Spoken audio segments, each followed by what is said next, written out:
This is a real human brain. Well, it was, until a hot cloud of ash turned it into glass. This crazy transformation happened almost 2,000 years ago, when Mount Vesuvius decided it was a good day to erupt and destroy cities like Pompeii, Atlantis, and Herculaneum. This particular brain belonged to a young man who lived in 79 CE in Herculaneum.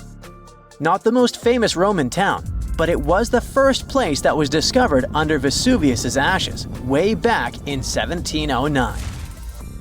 Around 200 years later, archaeologists found the remains of this young man lying face down on a bed. All the smoke and ash probably made him disoriented, so while most of the citizens of Herculaneum rushed to the shore, hoping to be rescued, the brain guy ended up trapped inside a building and passed out. Weirdly enough, this saved his brain from completely disappearing. How in the world does a brain turn into glass? Well, when Mount Vesuvius erupted, it didn't expel just lava. It also sent away a really hot cloud of ash before the solidified lava could flow down. This type of lava, known as pyroclastic flow, could get as hot as 869 degrees Fahrenheit. An insane temperature, we know. Hot enough to melt your brain, but not hot enough to turn it into glass. The cloud of ash, however, can reach temperatures between 932 degrees Fahrenheit to 1,112 degrees Fahrenheit. But to turn something into glass, you don't just need heat, you need rapid cooling too. To put it simply, you have to heat something to a very high temperature until it melts into a liquid. If you let it cool down slowly, the molecules of this liquid will start to calmly organize themselves in the shape of crystals. But if this something cools down super fast, it will solidify in whatever shape the liquid was. It's like making ice cubes.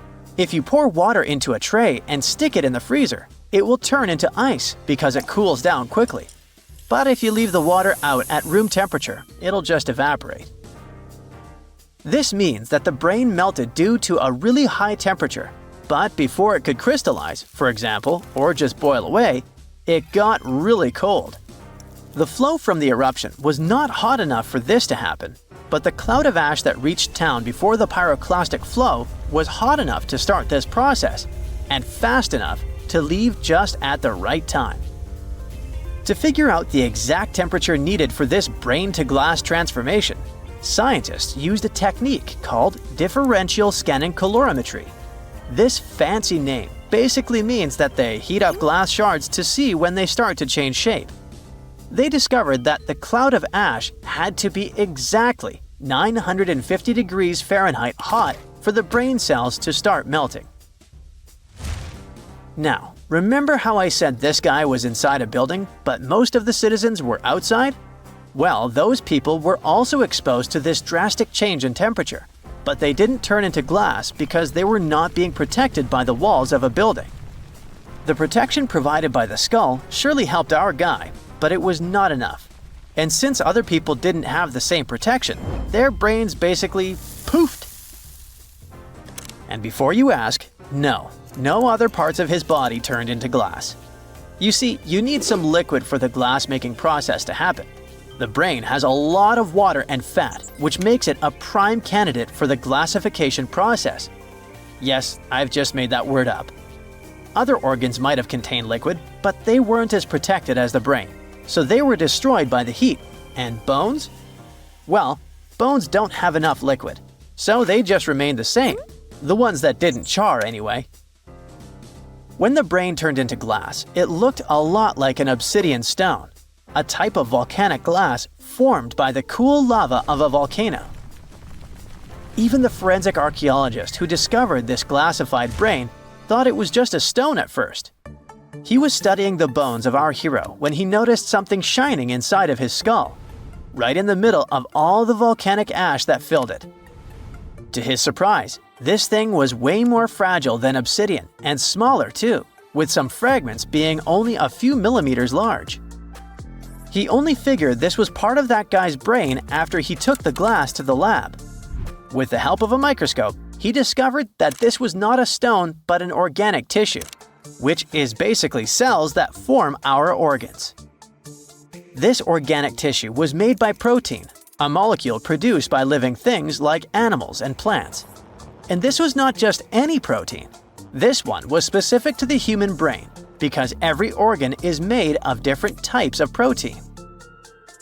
The researchers also found nerve cells preserved inside this glass, complete with the tendrils that help them receive and send messages.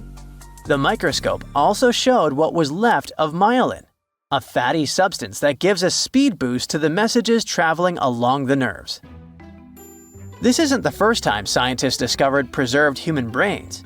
In fact, more than 4,000 brains have been found since the 17th century. It may not look like a big number, but keep in mind that finding only the brain preserved in a skeleton while the other organs are gone is not that common. You see, the human brain is actually the first thing that decomposes when we're 6 feet under, and it usually turns into liquid. When scientists stumble upon a human brain, it's usually dried, frozen, or literally turned into soap. A brain can be dehydrated if a person perishes in a place that is very hot, like a desert. Frozen brains are found, obviously, in places that are super cold, like polar tundras. A brain turned into soap may sound weird, but the saponification process is not that rare. You need a lot of fat and oils to make soap, and the human brain is filled with this. It's a complex process, but if you find a brain that turned into soap, it must have been buried in a place that is very wet and has little oxygen. Back in 1982, for example, construction workers found dozens of human skeletons in a pond in Florida. They were all 8,000 years old, and 91 of them actually had their brains still somewhat intact. And by intact, I mean they turned into jelly soap. During the 2000s, the brains of 45 people were found in Spain, preserved because of this saponification process. This discovery helped researchers understand the chemical composition of the brains and even the weather conditions of the moment when these people passed away. Scientists also discovered two 3,700-year-old brains in Turkey that belonged to a middle-aged man and a teenager that were trying to escape an attack on their city. This time, the brains turned into charcoal because of a super hot fire. And even though their skulls preserved the brains in this state, the heating and cooling process was probably not intense enough to glassify them. But this? It's the first time in history that scientists have found a brain that naturally turned into glass. It's like finding a unicorn, but in a more scientific way. So what does this discovery mean? Well, for starters, it gives us a glimpse into the lives of those who existed such a long time ago. Secondly, it taught scientists an amazing way to preserve the human brain. It also shows just how powerful nature can be. Powerful enough to turn a brain into glass, but delicate enough to preserve it for thousands of years. So, let's give a shout out to the young man who unknowingly contributed to science. He probably had no idea that his brain would one day be the star of a groundbreaking discovery. His tragic end has given us a fascinating peek into the past. In 79 CE, the Vesuvius volcano erupted and burned down two beautiful cities of the Roman Empire, Pompeii and Herculaneum. Many of you have probably heard about this tragic story. However, few people know that in the middle of the 18th century, archaeologists discovered ancient scrolls from that time amongst the ruins of Herculaneum. For any scientist or historian, such a discovery is a treasure trove that offers insights into the thoughts and lives of people from over 2,000 years ago. However, the problem was that 1,800 scrolls were found in very poor condition, singed by the heat of the volcano, coated in ash and soot. They had become hardened black lumps. Brittle as coal, any careless movement could destroy them. Scientists were aware that invaluable knowledge from an ancient Roman library was concealed within, and endeavored to decipher the texts. One method was to cut the scrolls in half and scrape off the thin layers of solid dust and ashes. Then, the researchers created a special machine that could slowly unroll the scrolls. They managed to read a few words, but unfortunately, such methods damaged and even destroyed some of the artifacts. In those instances, archaeologists could only wait for advancements in technology that would allow them to unfold and read the scrolls. And finally, this day has arrived. Artificial intelligence has now enabled researchers to decipher texts written 2,000 years ago, even though the inscriptions on the scrolls were charred and nearly illegible. Initially, scientists scanned the scrolls and created high-resolution digital models. This process allowed specialists to identify the areas where ancient ink had altered the texture and shape of the papyrus fibers. In the regions where ink was applied, the papyrus was slightly thicker and contained a higher level of carbon, the key component of the ink. The researchers developed a machine learning model capable of detecting these subtle details within the papyrus. They uploaded thousands of 3D images of the scrolls to the internet, inviting people to collaborate with AI in decoding the text. During the early stages, the system occasionally made errors, making human assistance essential.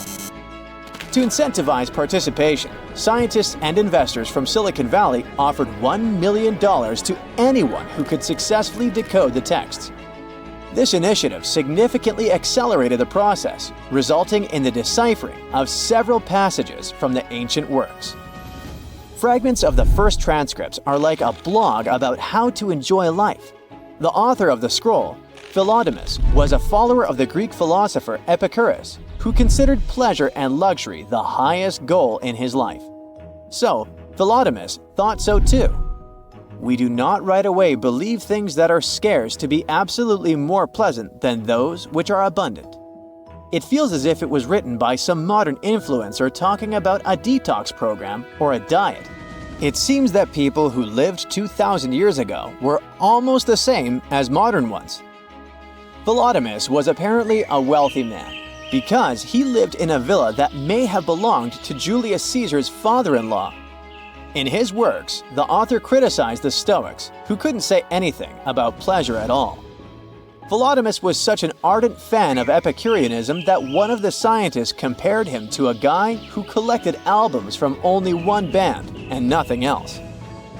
Several hundred Herculaneum scrolls remain unread. Scientists believe that they may contain works by Aristotle, Homer, Sophocles, and the Stoics.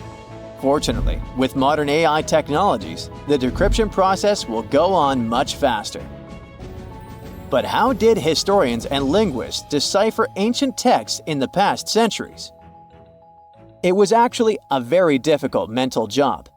Let's say you found an ancient slab in the 19th century, somewhere in Greece. To understand what was written there, you'd have to compare it to several other deciphered plates with similar writings of that era, or similar languages. Letter by letter, symbol by symbol, you'd be deciphering ancient writings for several months, or even years, to figure out, say, the recipe for ancient mashed potatoes.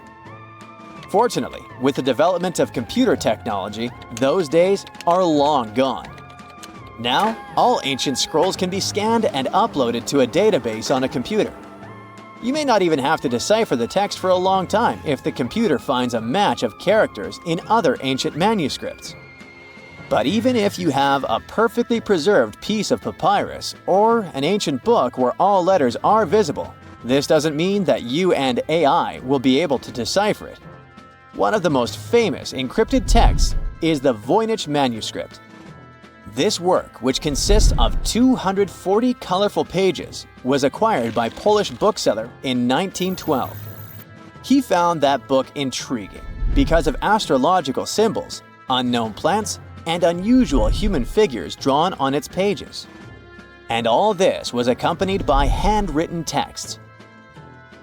The author had beautiful, clear handwriting, but the language of the book is still unknown.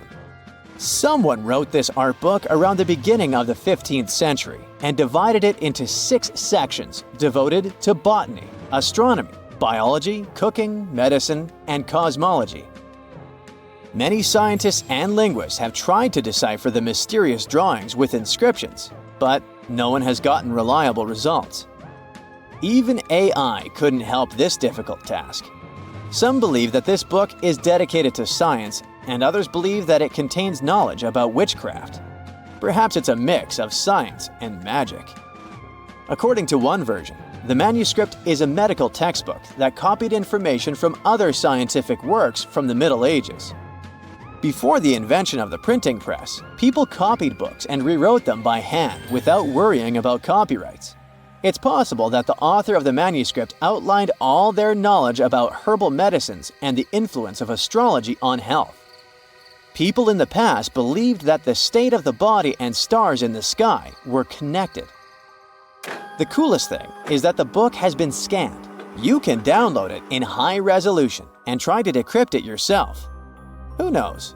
Maybe you will succeed and get some ancient secret knowledge. An unknown language or poor text condition may not always be a problem for linguists. Imagine that you open some copy of classical literature dated to the 19th century. You read the pages carefully, and at the end of the day, you feel slightly unwell. You read the book every day and feel worse and worse. At some point, you go to the hospital, and doctors tell you that you've been poisoned. Yeah, sometimes working with old books can be literally dangerous for your health. There are even catalogs of poisonous books in the world. They are toxic not because someone intentionally sprayed them with poison to hurt the reader, but because people wanted to make books look more colorful. Recently, 2 such books have been withdrawn from the National Library of France because of their bright green covers. The pages were ordinary, but the hardcover could have been coated with arsenic. The mass production of books took place in the 19th century. Book publishers wanted to release as many copies as possible, so they used not expensive leather covers for them, but cheaper fabric options. To make a book attractive to customers, they painted them in bright green, yellow, red, and other colors. They got the green color of the cover thanks to the bright pigment created from copper and arsenic. It was a very cheap dye, but brighter than other dyes containing copper carbonate. An arsenic dye was used not only for books, but also to create candles and wallpaper. The problem was that the dye's pigment decomposed quickly and released toxic carcinogenic fumes. Arsenic caused severe health problems. People calmly lived in their homes and couldn't understand what was happening to them. The same thing happened to many readers of that time. It was only by the end of the 19th century that people stopped selling toxic items. Now, to read a poisonous book, if you want to do it that is, you have to wear gloves and a protective mask. And after work, wash your hands thoroughly. The story of Pompeii is complete chaos as is, but to add a little fuel to this fire, we dug up some groundbreaking facts, and I mean that quite literally. Hear me out. What if it wasn't the scorching sea of lava that destroyed the city of Pompeii, but rather an earthquake that happened during the volcano's eruption? Rewind to over 2,000 years ago. The year is 79 BCE. It was around 1 o'clock in the afternoon when Mount Vesuvius decided to erupt. Pompeians were going on with their normal daily routines when lava started taking over. The flow of lava was so quick that most people didn't have anywhere to run. The disaster took the lives of around 2,000 people. The lava covered most of the city, which then turned everything to ashes. Pompeii was only discovered during the 16th century of our Common Era, when an architect commended a dig to divert a river. It's a very well-studied site nowadays, but something unusual recently caught the researchers' attention. Scientists were excavating a site called the House of Painters at work. They were examining a couple of skeletons when they saw something weird. The skeletons probably belonged to 2 men around the age of 50. The analysis showed these men had survived the first surge of lava in the city. But they didn't make it out due to this second unexpected part, the earthquake. The men probably took shelter at the House of Painters at work, but the walls crumbled down when the earthquake hit. The men were found in a protective posture, like they were trying to shield themselves from something that was going to fall above their heads. Plus, these skeletons were not found under the layer of volcanic ash, but on top of it, proving that they really did survive Vesuvius's sea of lava. It turns out this is not as rare as it seems. A volcanologist explained that the seismic activity during the eruption really made things worse in Pompeii. He said that this seismic chaos probably influenced the desperate choices of a lot of Pompeians in their final moments. This is not the first time the world heard of a possible earthquake in Pompeii. A guy named Pliny the Younger, who escaped the disaster and witnessed the whole thing, beat these scientists to it in his famous letters. Pliny the Younger was a lawyer and an important person back in ancient Rome. He was an eyewitness to the whole Pompeii disaster, and he wrote in one of his letters that the eruption was followed by a trembling of the earth. Researchers do agree that something never added up. Pompeii is known to have really well-preserved skeletons since the ashes kind of played an important role in preserving them. But the buildings were in horrible shape, making it hard to reconstruct the entire city as it once was. Pompeii was indeed one of a kind. It was one of the most vibrant and lively cities of the ancient Roman Empire. The city was huge. It could have been home to as many as 30,000 people in its heyday. The House of Fawn, for example, was a clear example of how rich Romans lived their lives in Pompeii. It was a huge house that even had 2 gardens inside, taking up the entire block. They looked like they were made of white marble, but it was actually painted stucco. It was clear to researchers that only aristocrats lived there. Then there was this famous forum. This is where most of the administrative part of the city life happened. It was made up of a lot of different buildings, like the Basilica, a hotspot for political and civil meetings, the Macellum, which was a market, and several temples. If we were visiting this back in the day, we'd see a bunch of men dressed in tunics.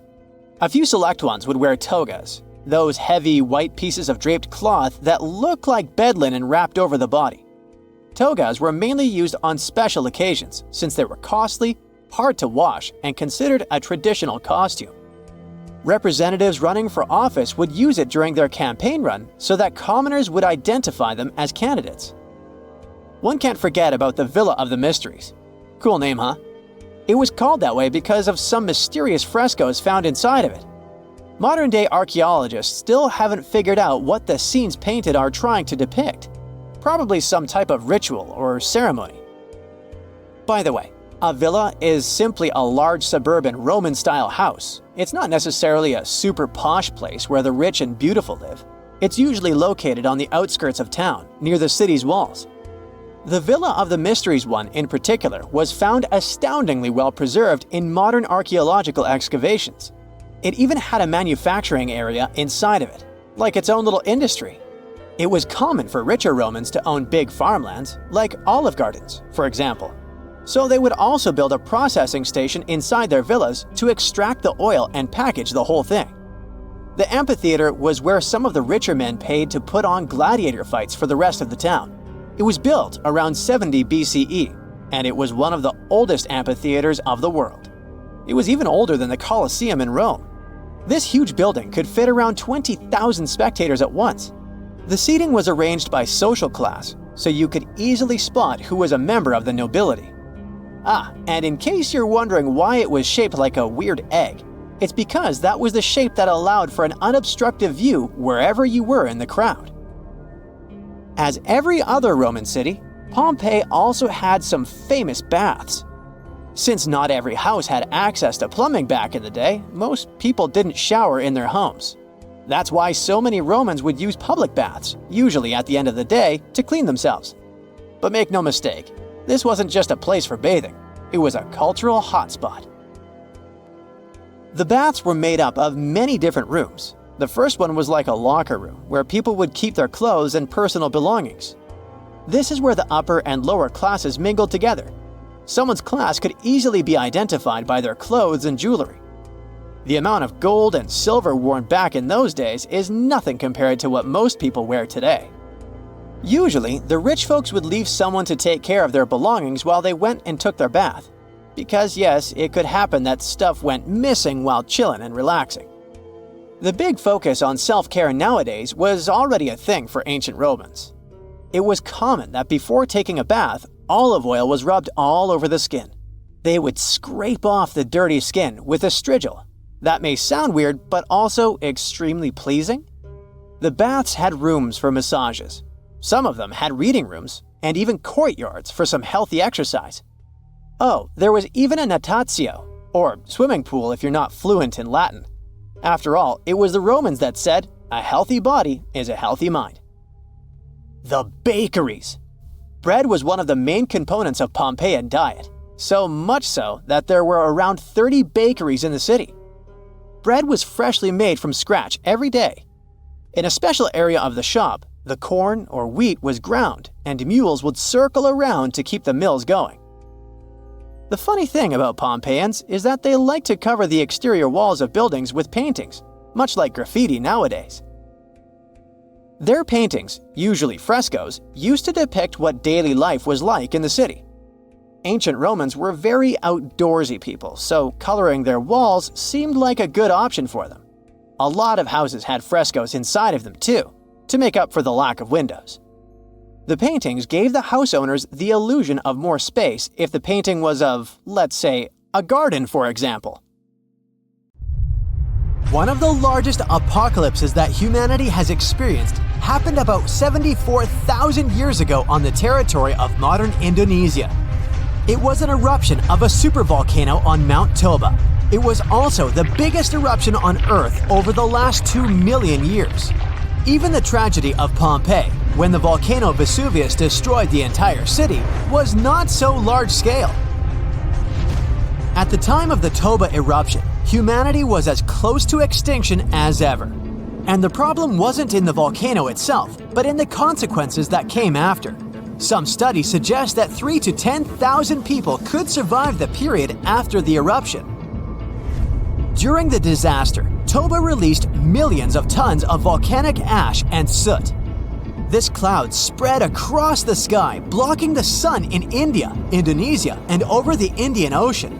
Some scientists claimed the world had been plunged into volcanic winter for several decades. Take a look out the window in cloudy weather. Do you see how gray clouds cover the sky? But still, clouds let the sunlight pass through.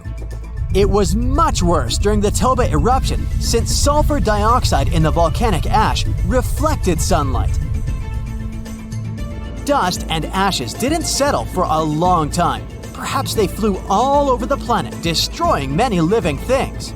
A lot of plants couldn't survive because of the lack of sunlight. Also, Earth's temperature dropped by several degrees, which led to new disasters. In today's modern world, the temperature doesn't affect residents of our cities that much. But for nature, even minor changes may entail catastrophic consequences.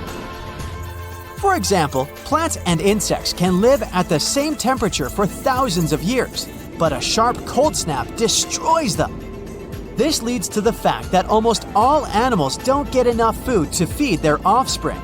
The population of all creatures in the wild is dropping. The ancient people of that time survived by hunting herbivores and gathering berries, fruits, and mushrooms. But the eruption destroyed almost all of it. Also, a lack of light caused a lack of vitamin D.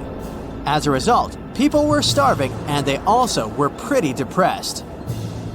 However, some scientists think that many people survived this period quite easily, especially those who lived on the coast of South Africa. The ocean received the most minor damage from the disaster. The tribes who lived near the water caught a lot of fish. Both versions haven't yet been proven. Scientists still try to build an accurate picture of human development after this volcanic apocalypse. About 50,000 years after the Toba eruption, when the sun had finally passed through the gray clouds and the ash settled on the ground, nature and people began to restore the previous balance. But the warm times quickly didn't start as the Ice Age had already begun, and this problem was much more severe, as it lasted for thousands of years. Decreased solar activity and planet orbit changes led to strong temperature drops. Eternal cold covered almost the entire globe, forcing all living beings to migrate and struggle for survival. Such powerful animals as mammoths and saber-toothed tigers couldn't survive the Ice Age. But Homo sapiens were able to adapt to their new weather conditions. People hid in caves, made fires, and improved their hunting skills. Therefore, in a sense, the Ice Age made humanity stronger. In the modern world, such weather can cause significant problems for the global economy and create financial crises worldwide. The last period similar to the Ice Age happened at the beginning of the 19th century. Mount Tambora in Indonesia exploded and released millions of tons of pumice, soot, and volcanic ash into the sky. People who lived on a volcanic island got the most severe damage in the first few minutes, but then the eruption's consequences began to reach the whole world. Volcanic ash again blocked sunlight and led to one of the coldest years in North America and Eurasia. This year, 1816, is better known in history as the year without summer. The ash cloud increased humidity and lowered the temperature in many areas. In the summer of 1816 in Central and Western Europe and North America, a humid climate and cold destroyed the harvest. Prices for goods rose and poor people lost access to food. Logistics and transport also suffered. People used horses to move around at that time, and since oats became expensive, many couldn't afford to keep these animals. Many believe these circumstances inspired the inventor Carl Dreis to create the world's first bicycle. Also, there's a theory that the Tambora eruption helped invent Frankenstein. Several writers, including Byron and Shelley, gathered in a villa in Switzerland where they began to write fantastic novels. Bad weather and rain outside the window inspired Mary Shelley to write a story about Dr. Frankenstein and his monster. Even now, this volcano is active, but it's not going to wake up anymore. But if it happens again, will we be ready this time? Most likely, there will be fewer consequences since we have technologies, big incubators, and greenhouses where we grow livestock, vegetables, and fruits.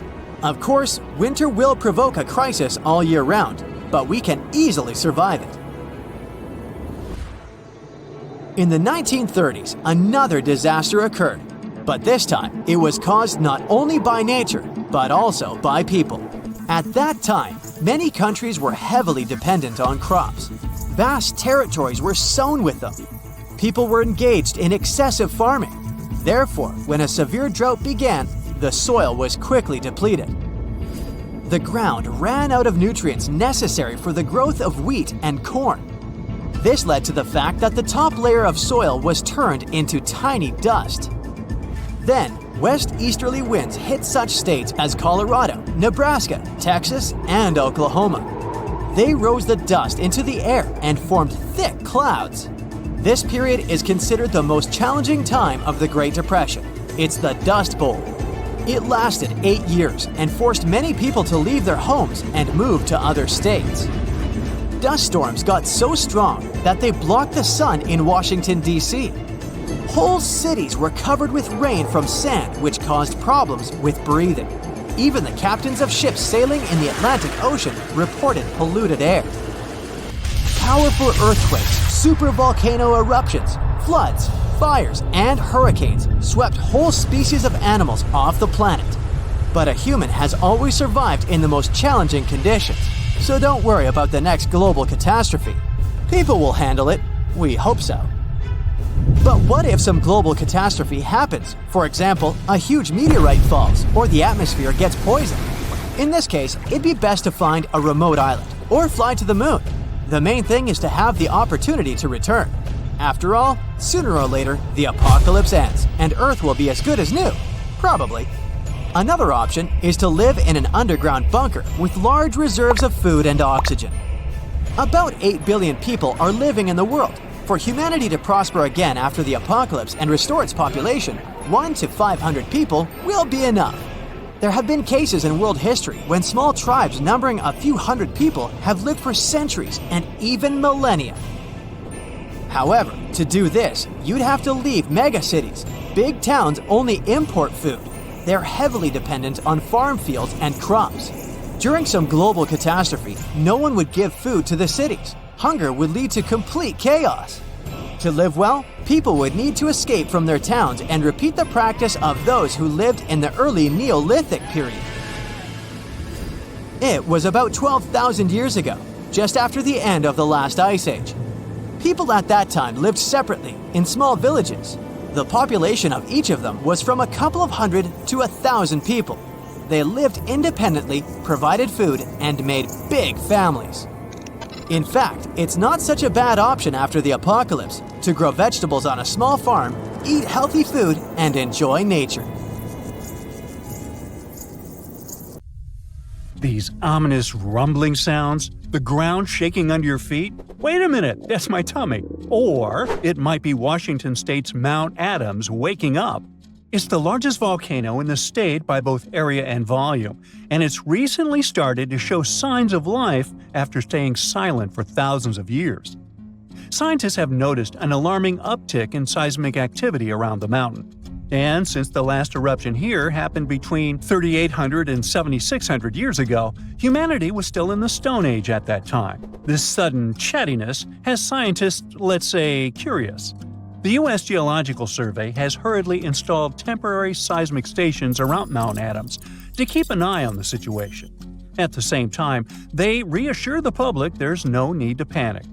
Mount Adams doesn't reach the height of the better-known Mount Rainier, and still it covers a massive area, making it Washington's largest active volcano. Interestingly, records show that before September of this year, Mount Adams had experienced an average of just one small earthquake every 2 to 3 years since 1982. And then, the Cascades Volcano Observatory and the Pacific Northwest Seismic Network detected a staggering 6 earthquakes in just 1 month, September.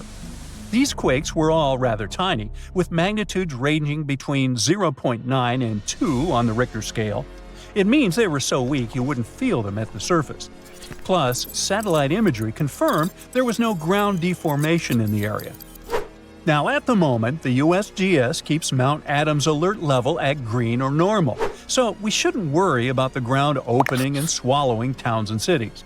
But the most recent seismic blips have encouraged the agency to install additional equipment for more precise monitoring.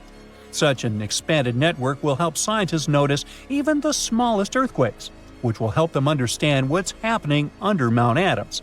This extra equipment might also shed light on whether this recent activity is a signal of future eruptions or just a random anomaly. If Mount Adams eventually erupted, it would likely produce slow-moving lava flows rather than explosive eruptions like Mount St. Helens. After all, past eruptions have only led to lava flows that travel just a few miles from the volcano. So that's not what we'd need to worry about. A much more dangerous thing would be lahars. These are mud flows that can happen when volcanic ash, rock, and melted ice mix during eruptions. Lahars have occurred near Mount Adams without even eruptions. Rock, weakened by hydrothermal processes at the volcano's summit, suddenly broke loose, creating fast-moving, destructive mud flows. Exactly for this reason, the USGS categorizes Mount Adams as a high-threat volcano. While it doesn't erupt frequently, it still poses serious risks to nearby settlements. Another volcano we should carefully watch is Katla in Iceland. It's one of the country's most powerful and dangerous volcanoes. It last erupted over a century ago in 1918, but if it erupts again, it could be 10 times as powerful as another Icelandic volcano whose name I can't pronounce. See? That one erupted in 2010, completely disrupting air travel all over Europe. An eruption of Katla could release large amounts of sulfur dioxide, which could form sulfate aerosols in the atmosphere. Such aerosols reflect sunlight, which could even cause temporary global cooling. This phenomenon often followed catastrophic volcanic eruptions in the past. Although eruptions are common in Iceland, Katla's ash cloud would likely shoot higher into the sky and cover larger areas of Europe than that other one did. It would ground flights and negatively affect economies. If Katla erupted, it would also harm agriculture, water supplies, and air quality. In 2014, scientists noted that a large eruption could even cause a tsunami that might travel along Iceland's south coast and out to sea. But the potential impact of such a tsunami is still unclear. Katla tends to erupt on a regular schedule every 40 to 80 years, which means that another eruption is statistically very likely soon. That's why Katla remains under close scientific observation. The Canary Islands' Cumbre Vieja erupted recently in 2021, reminding people of its destructive potential. The lava flow from this eruption was devastating. It covered whole neighborhoods and flowed into the ocean, destroying more than 3,000 homes. Thousands of people had to be evacuated. But the craziest thing? Even though the damage was significant, scientists believe it could have been far worse. A massive eruption of Cumbre Vieja could have caused the volcano's entire western flank to collapse into the Atlantic Ocean, triggering a mega tsunami. This hypothetical tsunami could have potentially created waves hundreds or even thousands of feet high. They could have flooded coastlines around the Atlantic basin, including parts of the US and Europe. Luckily, recent studies claim that a collapse of that scale is unlikely. But even though the chance of a mega tsunami is low, scientists still think it's wise to prepare for possible eruptions because there's a chance of extensive damage. The lava flows that occur at this volcano tend to be extensive and dangerous to both human life and the infrastructure on the island. If you decide to travel to Ecuador, you should be wary of Cotopaxi, one of the most active volcanoes in this country. It's been rumbling with minor eruptions since 2022. While these eruptions have been relatively small, Cotopaxi has a great potential for a major eruption, and it has scientists on high alert. If Cotopaxi erupted on a large scale, it could produce a massive ash cloud over 12 miles high, threatening the lives of around 200,000 people in the neighboring area. A serious danger is Cotopaxi's snow-capped summit. It would melt super rapidly in a major eruption. It could lead to destructive floods and landslides that would flow down the mountain and potentially reach populated areas. This combination of volcanic activity and glacial floods makes Cotopaxi a high-risk volcano. A powerful eruption could occur soon, or it could be years or even decades away. But monitoring efforts are in place to catch any warning signs. The next volcano we should watch out for is already infamous, Mount Vesuvius. Its catastrophic eruption in 79 CE destroyed the Roman cities of Pompeii and Herculaneum. Its last eruption occurred in 1944, but Vesuvius remains highly active and poses a great risk to nearby Naples, one of Italy's largest cities. A large eruption would threaten over 3 million people. Many of them live in the vicinity or even directly on the slopes of the volcano. If Vesuvius erupted, it would be an explosive event, with ash, rocks, and volcanic gas ejected at extremely high speeds. And even though such a destructive event isn't expected for a few hundred years, Vesuvius remains one of the world's most closely watched volcanoes. After all, it has a real potential to cause catastrophic damage in a densely populated area. Then we have Popocatépetl, often called El Popo.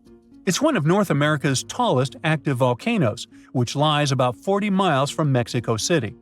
Exactly this proximity to a metropolitan area with a population of 22 million people makes Popocatépetl especially hazardous. A large eruption could send a massive ash cloud over Mexico City, causing widespread disruptions.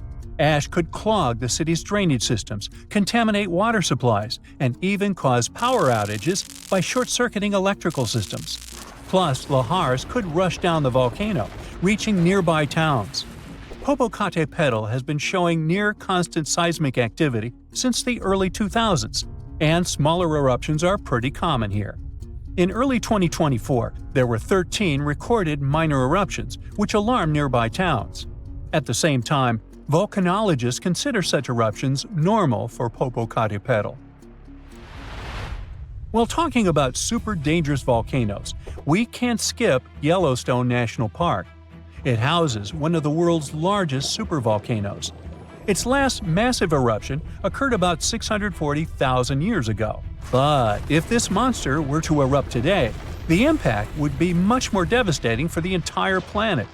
States closest to Yellowstone, including Montana, Idaho, and Wyoming, would be most affected, likely experiencing disastrous pyroclastic flows.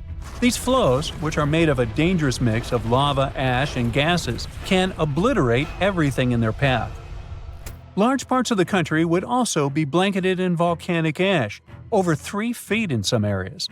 On a global scale, an eruption at Yellowstone would send tons of ash and gases into the stratosphere, potentially blocking sunlight and causing global temperatures to drop for a few years. This would disrupt agriculture, collapse transportation systems, and create food shortages on a massive scale.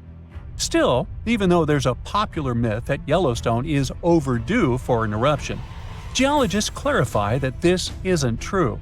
Volcanoes don't follow precise timetables, and the activity at Yellowstone doesn't indicate an imminent eruption. So yeah, that's good news. Tartessos, a mysterious, highly developed society that once flourished and then, without any warning, suddenly disappeared. Moreover, before they were completely gone, they performed some strange rituals, as if they were trying to save themselves from something. But what happened to these people? Let's try to find out. Let's go to the southwest of Spain, to about 2,500 years ago. Once, there was a beautiful city here, a trade center of Tartessos. Imagine the temple in the middle of a deserted town. A breathtaking, monumental 2-story building. There's a thick smell of frying meat in the air, and the smoke from its frying rises high into the sky, covering the patterns of the sanctuary. The sun has already set, and it's time to prepare for the ritual. We enter the ancient monumental hall. Inside, hundreds of people gather around a long wooden table lined with delicate ceramics and bronze bowls. They feast and drink. These people have much more fun than the animals outside the building. These animals are being prepared for the ritual. Horses, cows, pigs, donkeys, even dogs. All of them were brought here to appease the deities. And what happens after the ritual itself is even crazier. At the end of the ceremony, people take torches and set fire to the whole building. Everything turns to ashes and coals. And when the last embers fade away, they take shovels and begin to bury this place. It will take them at least several days to bury the former sanctuary under piles of earth. They work tirelessly. In some places, the thickness of the layers of mud and clay will reach almost 14 feet. And then, these people, the last known Tartessians, just leave this place and disappear from our world forever. But what just happened? Why did they even do all this? Let's start from the beginning. Tartessos was first mentioned in Greek and Roman texts thousands of years ago, but for a long time, we had no idea what it even was. All the descriptions were contradictory and confusing. Some archaeologists thought that Tartessos was a kind of seaport. Others thought that it was a river or a water reservoir.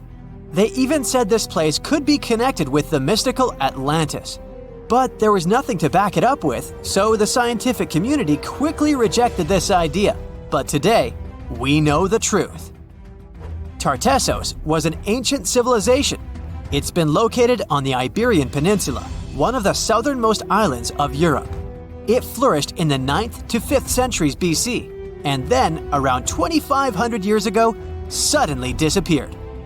They were quite rich. The island had rich reserves of metal, so their economy was thriving. Silver, copper, lead, and other good things were mined in the local Sierra Morena mountains. Almost all the locals were engaged in trade. For them, it was a common thing. Isn't that strange that there were so few records left about them? And not so many monuments of their culture have survived to this day. In total, throughout Spain, scientists were able to collect around 20 archaeological finds related to Tartessos. 3 of them were excavated in the Guadiana Valley: Canto Roano, Casas del Turrunuelo, and La Mata. Let's start with the first one. Canto Roano was discovered in 1978. This find was one of the most significant pieces of the puzzle. This is one of the most beautifully preserved structures of the Tartessian civilization. Not only the walls have survived to this day, but so did the altar, the moat, and even several artifacts. For example, some jewelry and wine glasses. It was a square building surrounded by a deep moat, filled with water. And, to be honest, we still don't know its exact purpose. We only assume that it could be an ancient temple. Some rituals were carried out there. For instance, they would set fire to the temple and cover it with thick layers of sand and clay. They even left some expensive artifacts inside, tools, gold jewelry, and so on. Moving on to the next find. Casas del Turruñuelo is one of the best preserved buildings in the entire Western Mediterranean.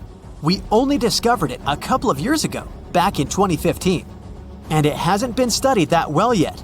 But we already know that this place is also pretty weird. Casas del Turruñuelo was a very rich building. It wasn't just some kind of temporary camp. It was a place of monumental, impressive architecture. Massive staircases, vaulted ceilings, luxurious materials brought from all over the Mediterranean, and the latest construction technologies. It was supposed to be a place of power, maybe even something like a palace. And yep, it also became the venue for the rituals. It's unclear whether the locals intended to destroy this beautiful place from the very beginning, but this is where they performed the greatest ritual in the area. This ritual involved more than 50 animals, including the most valuable ones, horses. It was their only means of transportation. The fact that these people gave away their horses may indicate that they planned to stay here for some time. Perhaps they hoped to appease the deities and settle on local lands. The ritual was carried out exactly as they intended. And just like Cancho Ruano, this place was also set on fire. When the ritual ended, the locals buried this place and left, disappearing into the countryside of the Iberian Peninsula. Now it's an abandoned and quiet place. Just like Cancho Ruano, it's been standing here untouched for more than 2,000 years. The last find is La Mata, which was discovered much earlier than the other two, back in 1930. The resemblance between all of them was striking. La Mata had the same fate. It was burned and forgotten for centuries. All of this is very strange and mysterious. It seems like the locals were fleeing from something. Perhaps something happened that made them start building these banquet halls and arranging large-scale rituals. They thought that their deities turned away from them and tried to appease them. But unfortunately, it didn't work. As a result, they were forced to leave their temples and soon disappeared altogether forever. And by the way, why did they disappear at all? Well, this is another mystery of this civilization. One of the most important questions is, did they know that they were going to disappear? Or was it something unexpected? Did they suffer some kind of sudden catastrophe from which they were trying to escape? Or something else? Scientists have several theories on this. The first theory says that there may have been several major earthquakes and subsequent tsunamis in this region. These natural disasters destroyed local settlements and severely demoralized the survivors. Perhaps they were looking for salvation from this. Another theory is that there were some problems with trading. Since they were rich in metal and lived off their economy, any problems in it could lead to big troubles. If they had some kind of mining crisis, then relations between different nations could worsen greatly, and things could get pretty nasty. The truth probably lies somewhere in the middle. The most current theory says that around the 6th century BC, a large-scale tsunami hit the port. This greatly damaged the economy, which worsened the relationship between Tartessos and its neighbors. In any case, this seems to be speculation. This place is like a dream come true for archaeologists. It stores a huge amount of information and secrets that we have yet to unravel. The Tartessians had no idea that by burying their artifacts, they were making a real gift to the scientists of the future. And while scientists continue to study them, we can check out the stuff they have already discovered. History lovers can see Tartessian tools, horse figurines, and decorated ivory in the Archaeological Museum of Badajoz. Let's hope that in the future, scientists will learn more interesting things about this civilization, and we'll finally find out what happened to them. The next time you feel like complaining about your neighborhood, remember that some folks live inside a volcano crater. You can see their village on Google Maps when you look at the most beautiful island of Madagascar. There's an almost perfectly round dark spot on the map. Roads are running on both sides of it, but don't cross it. When you zoom in enough, you'll see a village with houses sitting in the middle of a crater. The nearest marked town is 5 miles away from it. You could think it's some tribe that's lived there for centuries and wouldn't move no matter what. But as you look at the maps from previous years, you can see it's not shrinking, but growing. The first houses appeared here in 2008. So, why would someone living in the 21st century willingly relocate to such a well-hidden and isolated location? This question was bothering the team of Vox, an American news website. They decided to solve the mystery with zero data available on the unusual village.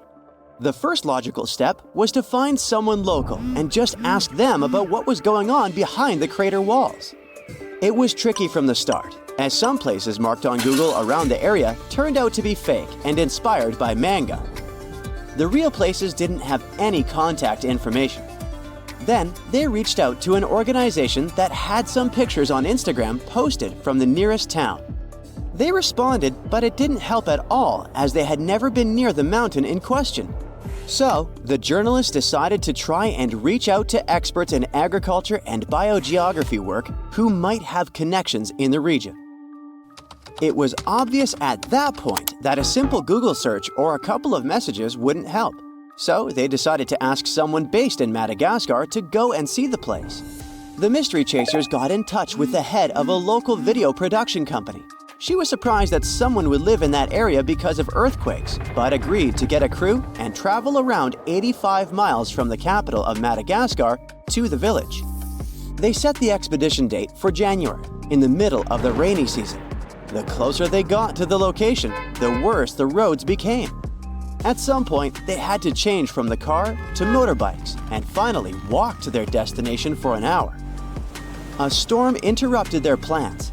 They had to go back before it would become impossible to pass on the slippery terrain. For safety reasons, they decided to postpone their expedition until the end of the rainy season in May. In the 4 months between the two expeditions, the Vox team decided to learn more about the mysterious location. It turned out that the mountain dated back to the Cretaceous period, and it was volcanic. An expert explained that the mountain we see today must be 90 million years old, older than Mount Everest and the Grand Canyon. So, the volcano that was sitting here was long extinct. The massif surrounding the crater is a huge alkaline ring complex. It was once a thriving village because of its elevated position and access to fresh water. The soil here is really fertile thanks to the alkaline chemicals in it. As the rainy season was over, the local crew was ready for another attempt to solve the mystery of the village inside the crater. This time, the weather and the roads were perfect. But there was a new problem. As they reached the village, the locals weren't too thrilled to see them. Finally, the leader of the Big Island Village, that's how its name translates, agreed to show them around. It turned out there were about 50 houses in the village and 300 people, all belonging to the Betsilio ethnic group. When their hometown became overcrowded, they knew it was time to look for a new home. One of the village elders knew this could be the new location. He traded cattle in the area and remembered this wide-open, empty space. So they traveled around 240 miles from their old home to their new crater village. They grow cash crops, mostly lemons and oranges, and sell them at the markets in neighboring cities. Transporting goods is challenging because the roads leading to and around the village aren't in the best condition. The volcanic mountain witnessed the separation of Madagascar from India around 88 million years ago. Ever since, the island has been isolated from the rest of the world, and the result of this loneliness is a unique flora and fauna. There are 40 species of lemurs you won't find anywhere else on Earth. All hail King Julian, if you know what I mean. Plus, there are about 800 species of butterflies. 92% of Madagascar's mammals, 89% of its plant life, and 95% of its reptiles can only be found here. So, if you want to meet creatures like the giraffe weevil, the panther chameleon, the tomato frog, the adorable predator fossa, cute lemurs like the sifaka or the indri, and many other cool animals, you have to travel here. Scientists have three major theories on how the beautiful diversity of land animals made it to the island. First up, some species might have been chilling on Madagascar before it even became an island. Second theory, they swam or rafted their way from mainland Africa when the currents were feeling generous. Lastly, there's the land bridge idea. The problem is that there is hardly any fossil record in Madagascar between the time of the dinosaurs and about 2,000 years ago. In a new study, researchers compared the genes of modern-day Madagascar species with their mainland African relatives, trying to figure out when each animal's ancestors hitched a ride to the island. It turned out that some species in Madagascar have been there for over 80 million years and have seen the island split from the Indian subcontinent. It means that creatures like the big-headed turtle survived the dinosaur extinction event 66 million years ago. But most of the reptiles, mammals, and amphibians opted for a more adventurous journey. They descended from smaller animals that likely rafted their way to Madagascar. Lemurs, for example, probably had tiny ancestors, like the mouse lemurs. Tortoises might have just floated across the Mozambique Channel without needing a raft to get to their destination. The first humans settled here just around 1,300 years ago. The island's name is still a bit of a linguistic mystery. Legend has it that Marco Polo, the famous Venetian merchant, gave it the name after getting his geography a bit mixed up. He confused it with the kingdom of Mogadishu in East Africa, did some mispronunciation, and voila, Madagascar was born. Despite the uncertainty in its name's origin, language and culture point straight to Indonesia. Some scholars argue that the first settlers came here straight from Indonesia, with African influences sprinkled in later through migration. Others think it was a mix of several voyages along the coasts of India, the Arabian Peninsula, and Africa, creating a diverse melting pot. Most people on the island speak Malagasy, the national language, which is based on the Latin alphabet. French is also widely spoken and is officially recognized. If you're using vanilla on a regular basis, chances are that it comes from Madagascar. The island supplies around 80% of the world's natural vanilla, and it makes 25% of the country's exports. They also sell clothing and textiles, cloves, fish and shellfish, and various food products overseas. They use most of the land to let their cattle wander and enjoy the juicy green grass. Some of the oldest villages used to be built on hilltops surrounded by huge ditches for defense. But later, they've been rebuilt on lower grounds. It's more handy to do agriculture down there. Meet Costello. He's a Brazilian reef octopus. But Costello isn't a regular octopus. While watching him, scientists began to suspect that he might be experiencing nightmares. When he was sleeping, he was changing colors, making some wild movements, expelling water, and even releasing ink. They decided to study Costello for a while. His behavior during sleep resembled stress and fear. The study showed that he might see vivid dreams, which are, at times, spooky. Well, as just one octopus, these cute underwater creatures are known for their intelligence and sometimes human-like behavior, so it's entirely possible that they see dreams just like we do. In Costello's case, he might be haunted by memories of tough times off the coast of the Florida Keys. Poor Costello has a rough past. He lost a tentacle to a predator before captivity, so maybe that's what he sees in his dreams. If proven true, this discovery could reshape how we perceive intelligence and awareness in both animals and humans. Well, it turns out plants can talk. Well, kind of.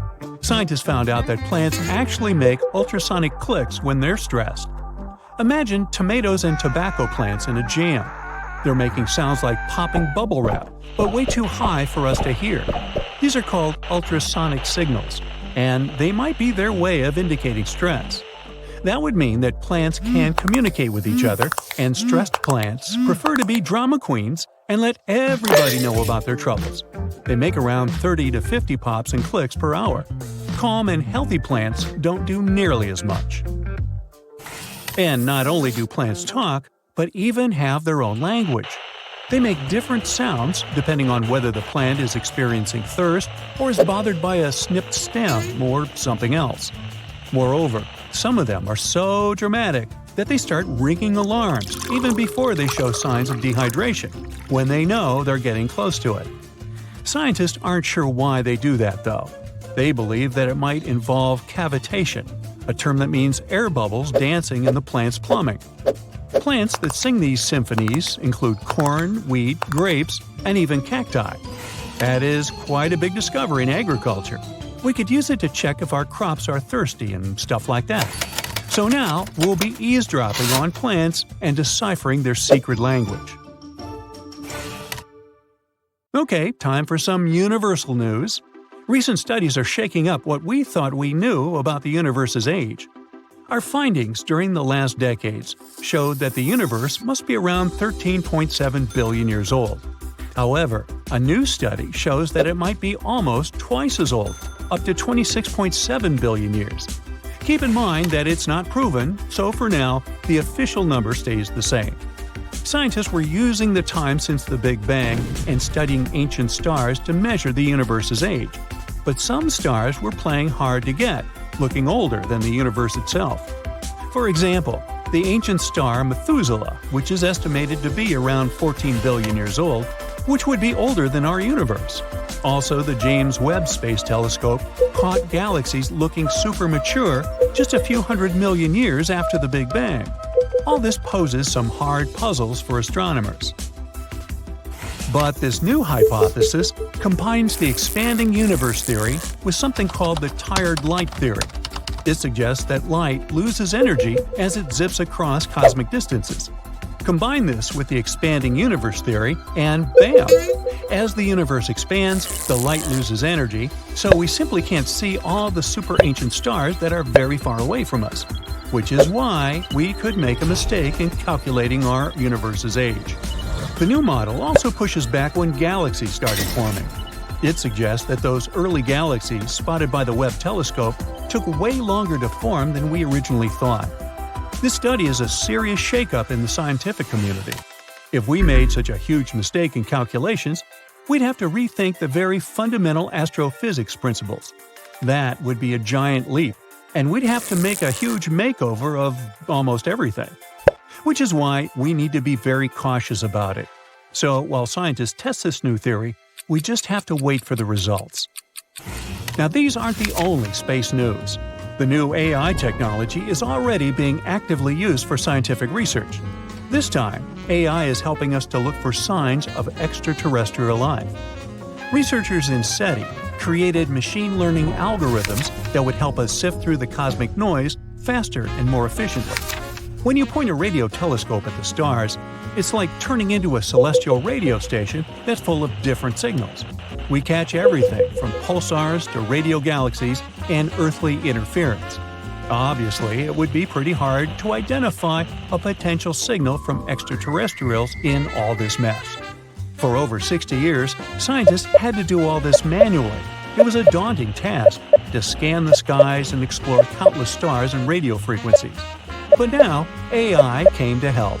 The algorithms are trained to recognize and distinguish known interference patterns, like those from mobile phones and electronic devices amidst the cosmic data.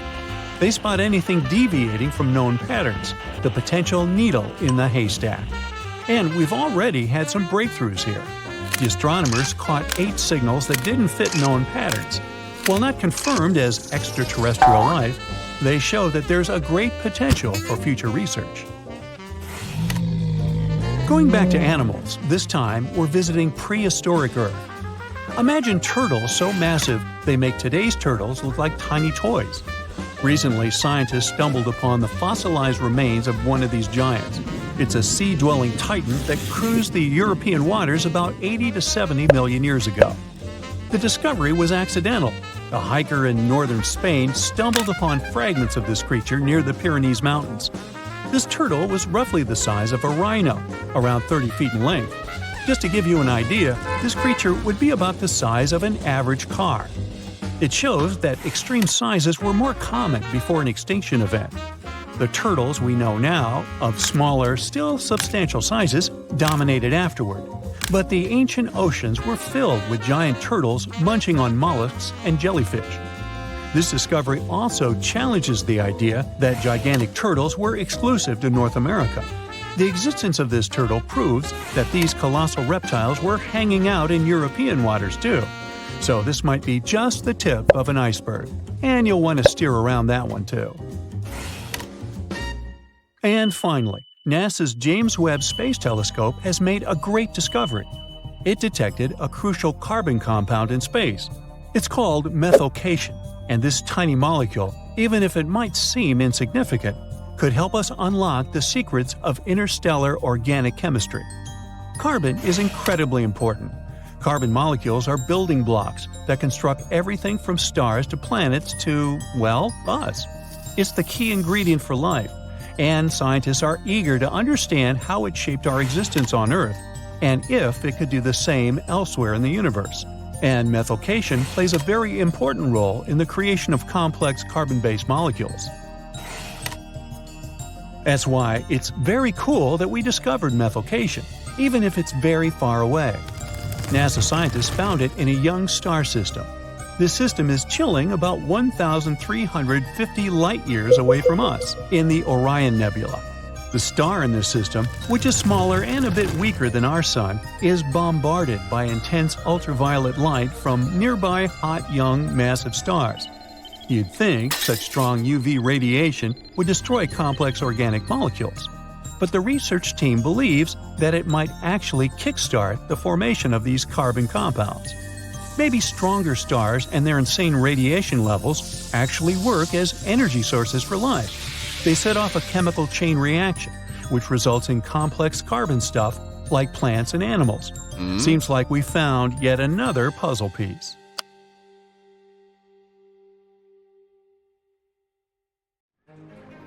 You're walking through a bustling town near the Bay of Naples. It looks full of life, energy, and healthy food. Look at these flatbreads that might have been ancient pizza, no less. The people of Pompeii are living their best lives. But all of that comes to a fiery halt in 79 CE. That's when Mount Vesuvius, that unassuming mountain looming over the city, decides it's time to make history. And the result is a tragic story that archaeologists are still piecing together 2,000 years later. Now, if you think Pompeii was some boring, dusty old place, well, think again. This was a lively, buzzing town. There were farmers bringing in fresh produce, merchants selling their goods, bakers cranking out bread and pizza-like flatbreads, and gladiators gearing up for fights in the amphitheater. The people of Pompeii loved decorating their homes with frescoes, mosaics, and statues. And food was a big deal. Pompeii was home to some of the earliest restaurants, called Thermopylae, where people could grab hot meals on the go. But let's get back to the fateful day when this beautiful, simple life ended. The saddest thing is that the people of Pompeii had warnings. They just didn't know it. Around 4 days before Vesuvius erupted, there had been minor tremors. But the locals were used to earthquakes. They had a massive one in 62 CE that destroyed lots of buildings, but they rebuilt the town and kept living there. No one thought, hey, maybe that giant mountain is the problem. So by the time 79 CE rolled around, Pompeii was back to normal, or so they thought. Now it's the morning of the eruption, just another regular day. People are working, shopping, and chilling in the baths. And then, out of nowhere, Vesuvius erupts. It was a catastrophic explosion that shot a plume of ash, gas, and rocks 20 miles into the sky. Pliny the Younger, a Roman writer who watched this disaster unfold from across the bay, wrote that it looked like a pine tree of fire and smoke rising into the heavens. Suddenly, it began raining with ash. First it was a drizzle, then it started coming in buckets. Gray, heavy rain that didn't let you breathe. Then hail began falling from the sky. But it wasn't hail. Those were pumice stones, light chunks of volcanic rock. They were smashing roofs and windows and piling up in the streets. That's when people started panicking. Some of them decided to escape, so they ran from the town. Others thought the walls of their homes would protect them. Well, they didn't. Soon things turned even worse. The ash had covered Pompeii's streets, and buildings were collapsing under its weight. But the real nightmare came early the next morning. Pyroclastic flows, a fatal avalanche of superheated gas, ash, and rock that was racing down the side of a volcano at more than 200 miles per hour. The heat alone, around 1,000 degrees Fahrenheit, instantly finished the life of anyone who ended up in the way of the flow. When the pyroclastic flows hit Pompeii, it was, unfortunately, game over for the town. Those who decided to stay in the city didn't stand a chance. The people were trapped so quickly that their bodies were left frozen in their last moments, some shielding their faces, others holding loved ones. In one bakery, archaeologists found the skeletons of 3 people who'd stayed behind. They thought the oven's stone walls would protect them. But those just weren't strong enough to resist the elements.